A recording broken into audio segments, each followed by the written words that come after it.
Hey guys, welcome back to the Real Estate Monopoly. My name is Kerwin. This is Jeffrey, and this is the Real Estate Monopoly Show. And today we have an awesome guest. Spencer, how are you doing today? I'm doing great. It's awesome to start with you guys this morning. I know I'm out on the West Coast, so this is my Yes. my morning coffee. Yes, I've only been as for the audience, we've been to California. I've been once. Jeffrey hasn't been. I've never been. But we're going for Thanksgiving this year. We're really excited. Any good spots in San Francisco that you would recommend us go to? I mean, so many. It's hard to even list it. I do think that like some of those table stakes things that when you live here most of your life, you almost forget to go and check out, despite how awesome they are. Like Alcatraz. Yeah. Oh, we're going there. We're going there. We want to go to Yosemite as well. Have you ever been? Oh, I would totally go to Yosemite. Yeah. There's just an incredible amount of incredible things within reasonable driving distance. That's part of the reason that we're still willing to double down on, paying a ridiculous amount of money to live here. I love that. No, I love that. And we were wondering, like, what is San Francisco even known for in terms of food? But we can get into that offline. I was just wondering that the other day. But thanks again for being here, Spencer. It's really an honor to have you. So yeah, today, Spencer Hilligoss, that's how you say it, correct? Yeah, you got it. Awesome. Yeah, Spencer's a full-time real estate investor, and he's a former operations leader who walked away from a lucrative career of 13 years across 5 high-growth fintech companies in Silicon Valley. Spencer is now focused on Madison Investing, a passive investing group with hundreds of members, actively deployed capital with Madison's vetted sponsors and deals in high growth markets across the US. I was checking out your background and really diving into it. And I believe that growing up, you said that your parents were in real estate. And there was a time where you were, I don't want to say embarrassed, but like for lack of a better word, embarrassed about talking about it because a lot of your peers maybe had parents that worked in Silicon Valley and tech, financial tech companies. I would love to know now, has that changed for you now that you went from Silicon Valley to being in real estate? Are you now still embarrassed, or is it kind of like a flex for you to mention, yeah, I was in Silicon Valley and now I'm in real estate? Oh my gosh. Thanks for being the first person to ever really ask that. I appreciate that, Kerwin. Let me think about that. I have to say it's a point of pride to go out on your own outside of the W-2 construct, right, at large. And I think that in and of itself, stepping away from just the industry type, when you kind of break free of that, addiction to a corporate provided W-2 paycheck that just conveniently shows up in your account every 2 weeks from direct deposit, I mean, that's a massive brain transplant. And I think that in and of itself, I feel a great deal of pride in for both Jennifer and I, who's my co-founder, COO, and my better half.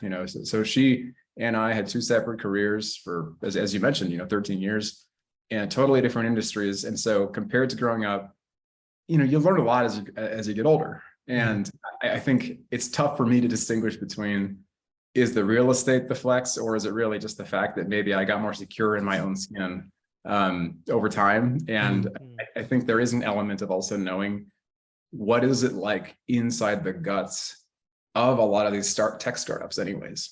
Is it a lot of that glamour that comes along with being part of a high growth kind of quote unquote unicorn tech startup? It doesn't fade necessarily. It just becomes very real when you're like, cool, I joined this incredible rocket ship of a company, and then I did it again, and then I did it again. And does they all pan out to be Uber and Google and Facebook size exits? No, absolutely not. And that's kind of one of the core foundational learnings, I think, of what brings us here today, and like what prompted us to go out and start Madison Investing to help other people as well, is that the real flex is not necessarily kind of what industry you're in my opinion. It's the flex of knowing you're in absolute control of your own destiny and your own time. And I can wake up and focus on being a great husband and a great dad. Yeah, well, that's awesome. And I know a lot of people, whether they're in Silicon Valley or in another industry, or even still in college about to transition into a job, a lot of times they kind of aspire to be, and I know you've quoted like the 80 to 100 hour worker. So I would love to get some context as to what it's like working in Silicon Valley. What is the reality of that? And I guess, just paint the picture of like that idea that people have of working that 80 to 100 hours. And a lot of my peers and people that I know actually aspire to get to that point. So can you kind of just dive into what that's really like? Yeah, absolutely. Fun topic. I don't get to talk about it very much. And so I think that if you look at the pros and cons, it's so important to look at both. Yeah. as objectively as you possibly can. So I'll start with the pros. The pros are in the real estate investing community at large, which it's similar to you guys, I cherish. Like it's actually very full of positivity and people who build each other up largely. That's the norm. And to its credit, it's generally very positive. The one topic or one or two topics that tend to come up in a much more negative light is you bring up a W-2 career in a real estate investing meeting or a discussion, and people basically say, screw the entire W-2 world altogether. And it's like, well, that wasn't my experience either, guys. I mean, it was like a net positive one. And there was times where once you get in that world, you are understanding how to build your own set of tools. Like when you go early stage enough in these tech startups, you're going to look around and instead of saying, where's my manual to perform this job? And you go early stage enough, like I was at an A series tech company and then a B series tech company. Those are all like the earliest. I know you guys know this, but for the audience, that means like, are they raising capital early? How young is that company? You go early enough, there is no manual. You're going in and it sounds fun to build your own work and push far beyond the bounds of what you really are experienced and qualified to be doing, because no one else is there to do it for you. So is that exciting to some people? Absolutely. Is it equally terrifying? Absolutely. And I think that is something I look back and frankly look at positively, because I chose that. I started 5 different fintech companies, all finance tech companies, like progressively going from big company like Intuit. They do a third of the country's annual tax returns via TurboTax. More people now. Then you got QuickBooks. Like we use it for our business. Maybe you guys might too. And then I chose deliberately to go earlier and earlier and earlier stages of company of those 5. And I will pull up a specific example, by the way, just to say, like, I walked away from a very sizable amount of money with a promotion, more responsibility. And I took I think it was at the time a 40% cut in cash compensation just to go say yes to a job that was the hardest year I've ever had. And it was like 80 to 100 hours a week, but I did it specifically because it was going to be the best hardcore learning, professional development experience I'd ever had. Everyone at this company was better than I was from my perspective, and they were. I was outclassed nonstop. So I won't ramble anymore on this point. I just want to make sure that people understand that, like, if you know eyes wide open what you're getting into, it could be a beautiful thing, And like, I think all the table stakes stuff that people need to know before they become an entrepreneur is like, I went into being an entrepreneur and an investor with the table stakes skills that come from being in high growth tech companies, which is your work ethic is dialed in. That's for sure. Like, you know yourself, you know what it takes, you know what your ideal time of working per day is, all the basic stuff. Like, can I do the basics on a spreadsheet? Can I do the basics on writing well? Can I do the basics on working with other people? Yeah. All those things. I can go on and on. I think on the cons, when I was in my 20s for sure, and up through my 30s, like, I'm a mission-driven dude. Like, I care about deeply integrity. I care deeply about doing something and being part of something that matters. And ideally, I should be connected somehow to that mission. And there's a double-edged sword there. And this is why it's going under the cons bucket. It's easy for folks to drop in, just like I did, to a company where you're all 100,000% behind the mission, and then lose sight of the fact that the company cares about the company first. They don't care about you. And I'm sorry to say it so bluntly, but that's just a fact. Like, you're the person who's going to seek your goals, set those goals, and then help achieve and support them for those that you love and how you're trying to make a mark on this world, hopefully positively. And a tech startup, they can be very, very good at getting you very bought in to then grind you into the ground and take as many minutes possible of your sweat equity, if you want to call it. So that's just something you need to be aware of. Like, so I think I didn't always understand that earlier on in my journey. And unfortunately, I see a lot of people still navigating that world now, because the hustle culture, as it were, is fading in popularity. Thank God. Yeah. And I know Rich Dad Poor Dad talks about like working for skills and not for money. And so I think you really embodied that by choosing that lower paying, even, path that became harder. But I'm sure you took a lot of skills and education from that experience. So that's really awesome and great. I did want to talk about, you mentioned a lot of times in Silicon Valley, people kind of hope and plan to have a big exit on the company they're working for. And I was wondering, is that kind of like the main plan people have for their retirement, or to create massive wealth for themselves in that industry? And if that isn't, can you maybe provide some detail into what that plan is and maybe why it's not as feasible as people might think? Man, that's a great surgical question. Absolutely.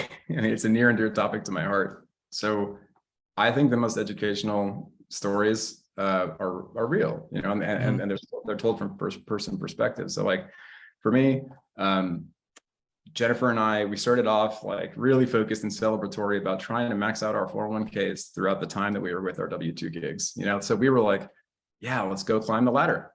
That's what we were all out of the gates kind of conditioned to do, right? Yeah. And Yeah. I was like going for the title. I cared more about the title. I cared more about the promotion because that came with that nice, maybe as low as 3%, maybe as high on the really good year of like 10% raise Mhm. per year. And in the end, these are benefits are a good thing. Like I am a fan of retirement plans. They serve a function. The problem is I would celebrate it along with Jennifer without realizing that, like, you know what, we could be using that same money, that hard-earned capital that was coming in and going straight into a retirement account that we couldn't touch for 30 years without a penalty applied. Mhm. We didn't, as I say in Kiyosaki's book, which I know you have behind you and you've already referenced, Yeah. I'll have a run with that.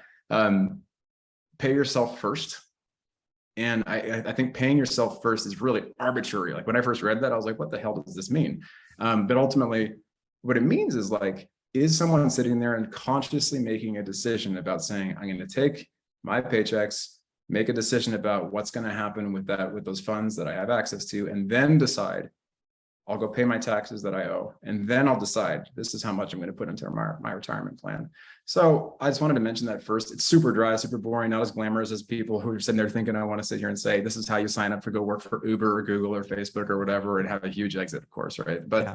that is kind of the message, is that the very minuscule amount, the percentage of people who actually go and join the right company who happens to have a huge exit, and then more importantly, they happen to have a meaningful amount of equity, which probably means they joined at a management level, or they were so early stage and they were probably a founder themselves. Like those are the only exceptions that where people are really going to get a life-changing amount of money from those things.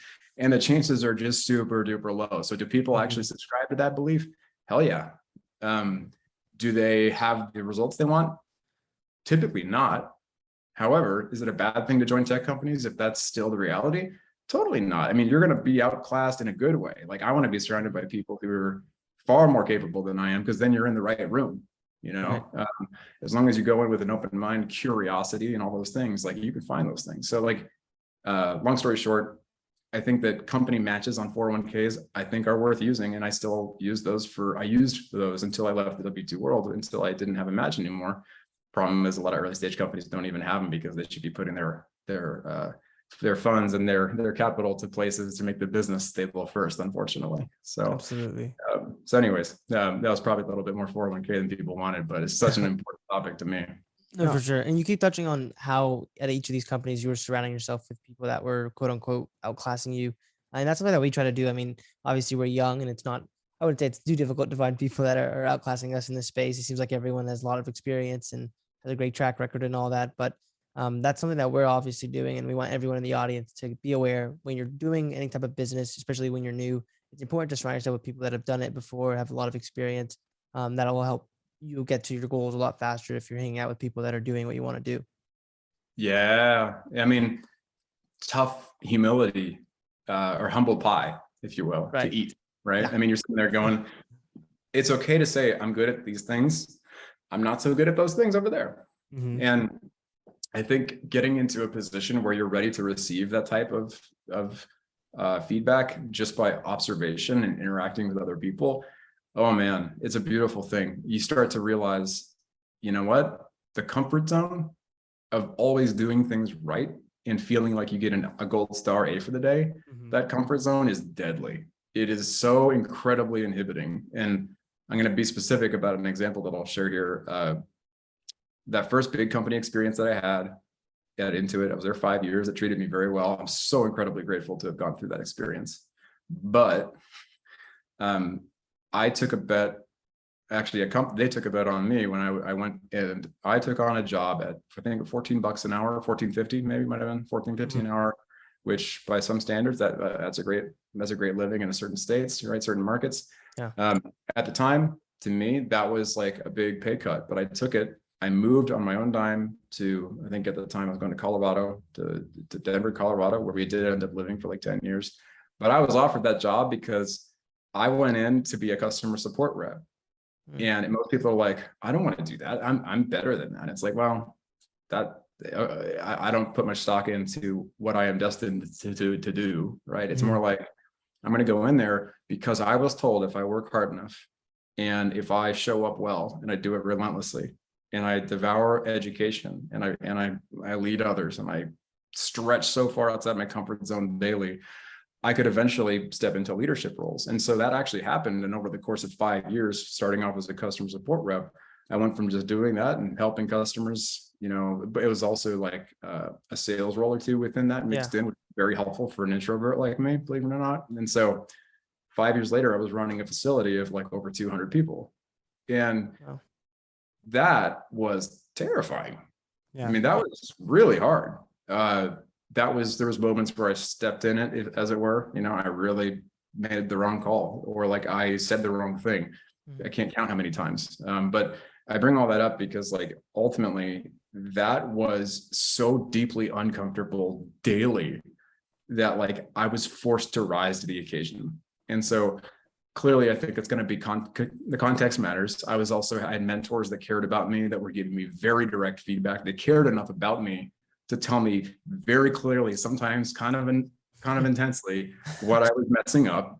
And that was the foundation upon which we grow, know. And so I just wanted to highlight that for folks that, like, don't get distracted by money but here's the downside, and the last comment on the whole rant was that the problem with that whole path was like, by the time that I got what I wanted and I was leading this facility and I was making good money and I had this fancy title, I thought I was pretty hot shit. And that's great that I dropped myself out of that world, moved back to California because I wanted to be closer to early stage high growth tech companies, because I knew that was like really the kind of more educational speed that I wanted. And I got in there and oh my God, I was like so not ready for some of that. And that was the beginning of the other learning ramp and just experience ramp that I mentioned earlier. So it's, there's always another level, as they say. There's always someone who's going to be better than you. And at the time I had forgotten that, I think I had forgotten. So success can be a real trap and like a super big distraction for people. Well, that's awesome. And I like how you keep touching on being out of your comfort zone, because I know you guys, initially you and your wife set 15-year goals to kind of pursue your financial goals in real estate, and you expedited that, you shortened the timeline. And I think that is a great example of like creating your own sense of urgency, and also creating more discomfort that will kind of push you to pursue those goals with more energy. And I think that's what we do. We have really lofty goals and we set really short timelines for them. And Jeff, do you want to touch on like any goals or? Yeah, I mean, anything in regards to like our specific company, it's not necessarily an egotistical thing, but it's one. I mean, it's not as fun if you don't set big goals. And we read a book called by Grant Cardone called 10X, and he always talked about his only regret was not setting a higher goal, because he ended up crushing his goal.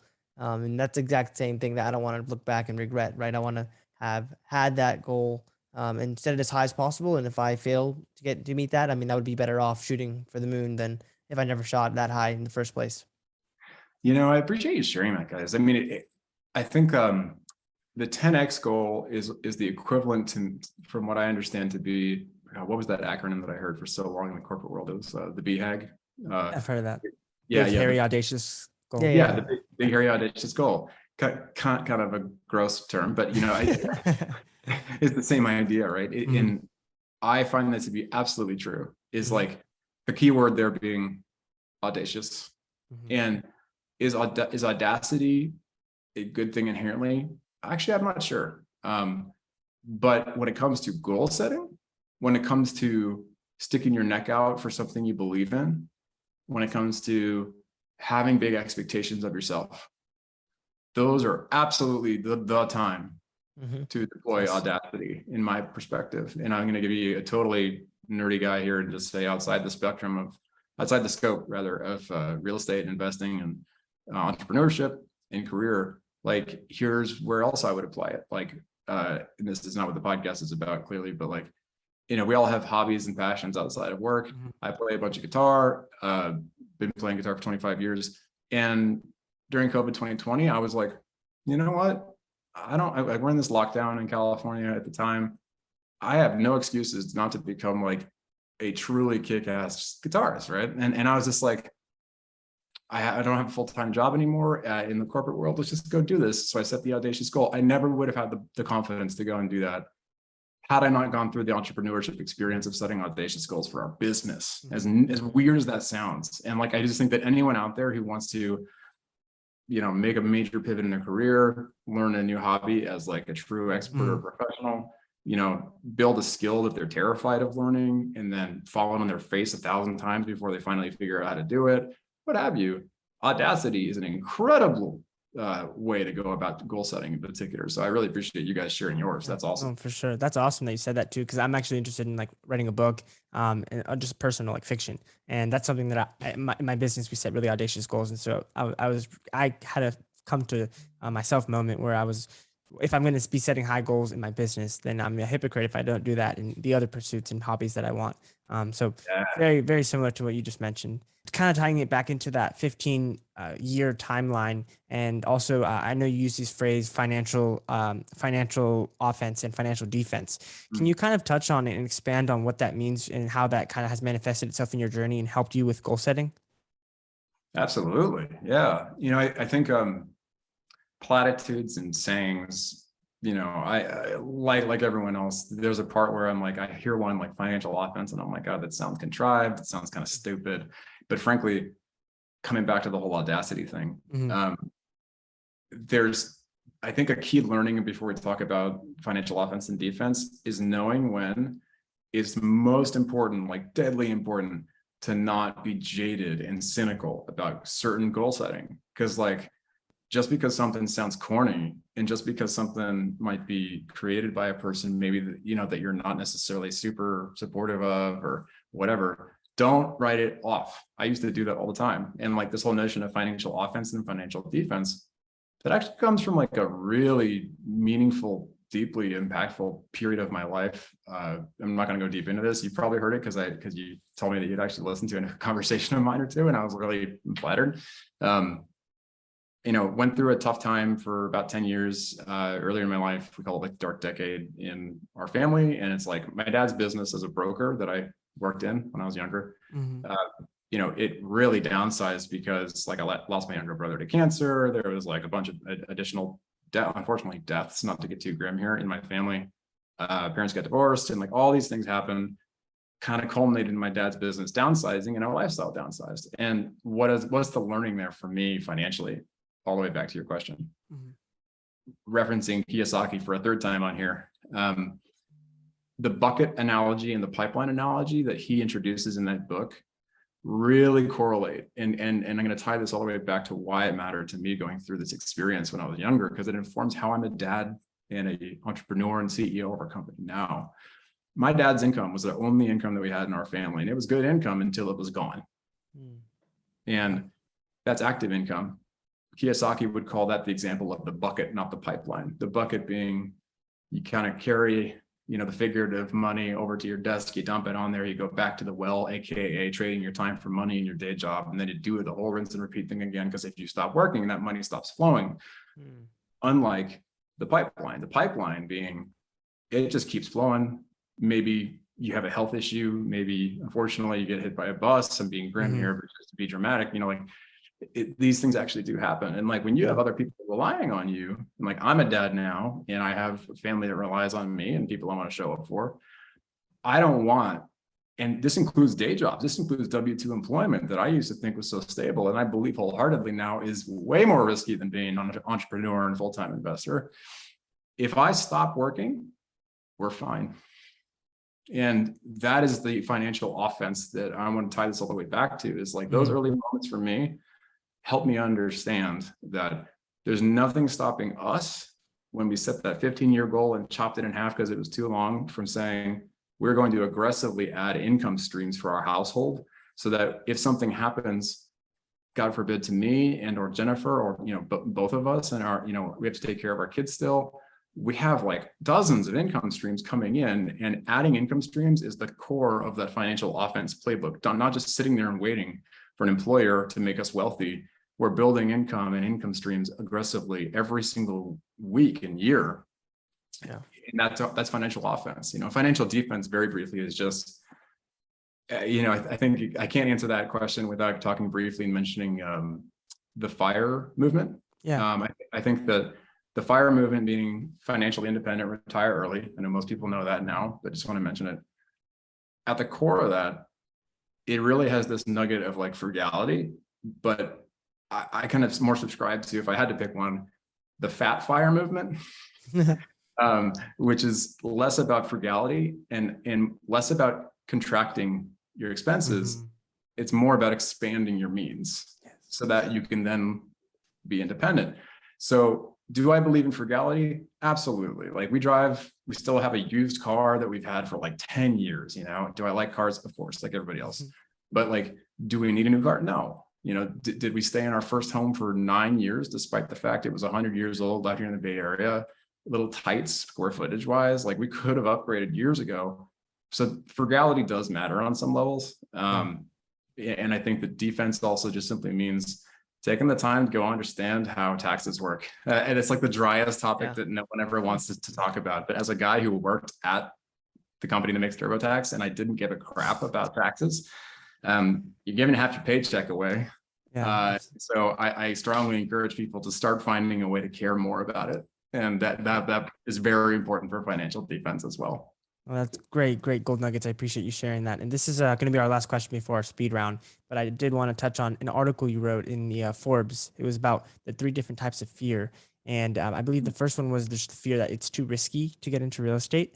And I have it written down. I want to make sure I get them right. So real estate is risky. Real estate is unethical, and the professionals are sleazy. And real estate is so permanent that it traps you. I wanted to kind of get an update on you, because I think that was a few years old. But in a 2020 lens, how has your perspective on those fears changed? And can you maybe tie it back to somebody who's starting just now, like in this current economic climate, current real estate market? What would you say to somebody that has one or all of those fears? Yeah. Oh man, thank you for going and reading that. I appreciate that. Thanks for writing it. Yeah. I mean, it comes from a place of sincere, compassion for other people, that I wish I had gotten the memo on this a decade earlier. And, it would have changed some of the ways that our family experienced the early years of our children's lives together. No kidding, So I wouldn't change a damn thing on that list. Yeah. I think that those fears are valid. Every single one of them. Now is going to be an interesting time, as we sit here in 2022, a lot in common from a risk profile perception, just from the perception, to use the corporate term, the optics, the feeling and sentiment in the market, as I used to experience them, and I know many people unfortunately experiencing now, is you read a headline every single day saying, oh, recession's here, recession may be here. You don't want to think about it much more than that. All you know is me scared. News tell me scary time, right? I'm not trying to make people sound dumb, but frankly, that is the level of sophistication I probably should have had, with a little bit more and more questioning of when I was in my earlier career. And I bring that up because, like, when is the right time to get into an industry that has been proven to be the most wealth building friendly in all of human history? Like, when's a good time to get into that? Always. When's a bad time to, like, when is it ever a bad idea to start learning something in depth that could benefit you for the rest of your life? Like, no one said that the first step for getting into something such as real estate or starting your own business or investing a 5 or 6 digit number of capital you've scraped together to go buy a piece of property. Like, these are all things that people should not just go out and do because they think that that's what it means to start. I strongly encourage people to go out and use this moment right now to educate yourself, just like listening to this discussion and like the other podcasts from Gerwin and Jeff. You know, like, this is the stuff in the time, because the most money was made by active investors. I'm not talking about LP passive investors in a syndication. I'm talking about the folks who don't have a lot of capital, but they want to go hustle their way to building a portfolio. That money was made in 2010 and in 2009. It wasn't made in the peak of the market when everyone was popping champagne and feeling like ballers because they got lucky. So now is that time.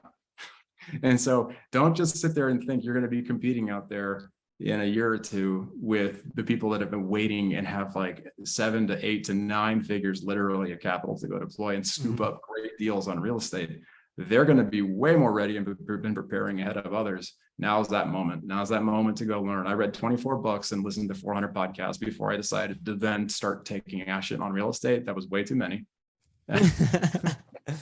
I think like 6 probably could have done it. I was procrastinating, you know, but the point being is most people are going to hear this and say, hey, that sounds great. I'm motivated. And then they're going to forget it the next day. Absolutely.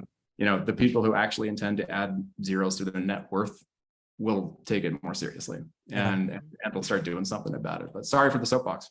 No, that's fine. And it's funny you say that, because I also heard during downturns, that's when the biggest wealth transfers happen. And so, you know, but we're waiting on the sidelines. Not waiting on the sidelines. We're in the arena, but waiting for the opportunity, and we're going to be ready. And I always that people in our audience, exactly. I'd say you guys are very much in the elite exception. Thank you. I appreciate that. And it is time for our speed round. Are you ready? Yeah, fire away. Awesome. Let's get into it. All right. First question. What has been the biggest failure that you've encountered along your real estate journey, and what did you take away from that experience? You know, I probably need to give a cheat answer, but I'll give 2. I don't really live with regret, but I will say that if I could go back in time, I was living in 2009 in Denver, Colorado, as I mentioned earlier. I wanted to live in the coolest apartment in town. I bought nothing. And instead of buying a single family home, or more importantly, house hacking, I would have house hacked. I don't know if that term even existed in popular use then, but it just, people were doing it, you know? And so I wish I had bought, because I believe at least from 2009 to 2019, that's the last time I looked at this specific data, that was some of the strongest single family home appreciation in the entire country. So I would have doubled my wealth, if not more, if I had done that. So that was number 1. Very quick number 2. You know, I think the first property we bought, it was a duplex 45 minutes away from where I'm sitting right now in Vallejo, California. We thought, I'm scared to buy something that is in, you know, hundreds and hundreds of miles away. And even though it would have been more affordable. In California, we don't invest in real estate anymore, not because I don't like Cali. I'm very, very Californian all the way, probably until I die. But we don't invest in real estate here, and that's because the property cost us $430,000, and with a loan, of course. But that was like a 6-figure investment, and we wanted actual cash flow at that time. So it makes us $200 a month in cash flow. Has it appreciated a lot? Of course. Should we have done that again if we were setting goals for cash flow? Hell no. Yeah. Like, I mean, that's like a total loser from a cash flow investing perspective. So then we learned our lesson before we moved on to buy stuff that was more reasonable ratio between investment to cash on cash return. So those are the initial learnings. There are far worse out there for people I know, but I'm knocking on wood. That's really the worst that's happened so far. That's awesome. And to kind of bring it full circle, where is your business at today? In terms of scale and growth, or however you would define that in terms of success, but where is it today, and where are you aiming to take it moving forward? Yeah, you know, incredibly proud of where we're at. So Madison Investing, just for background, like it's as you mentioned up front with the intro, it's a passive investing group for accredited investors. What we do is we basically go invest our money in experienced real estate operators who do like large apartment buildings, self-storage, and then occasionally some niche alternative stuff outside real estate. And so we've done 37 deals to date. Nice. And these are big deals. These are not single family homes. These are so they've done over 10,000 units of deals. And it's a blessing to work with people that we really feel we can trust and enjoy working with in the Sun Belt, from Texas all the way over to North Carolina, South Carolina, and down to Florida, more recently in Arizona, Colorado, and Idaho. And so that's where we're at. And the key thing I would say that's very tailored to us as well, though, guys, is that our answer to the question of like, what is enough? Is like got to be the most terrifying human question that's ever been written, right? Not to get too heady for people, but like once people achieve financial independence and financial freedom, that's when the real work starts. As weird as that might sound, because we are lifestyle people, right? And I think a lot of folks they start real estate investing, but instead what they find is they went and built a real estate business. And those are two totally different things. Yeah. And so building a real estate business versus investing in real estate. One of those is a hardcore, no different than Silicon Valley grind, 80 to 100 hours a week. Yeah. I'll let people figure out which one it is. The other is a way to build wealth by putting money into it. And so we aim to strike a balance. I work my butt off. I don't work 80 to 100 hours a week anymore. And it's by design, so we're just thrilled that we have investors, hundreds of investors that trust us and come back and want to reinvest alongside us in great deals. I love that. That's so awesome because we are big advocates for creating a lifestyle by design. So that's awesome. And I did want to ask, if you shared a ton of wisdom today, if there was one piece of advice that you'd want someone in our audience to walk away with, what would that be?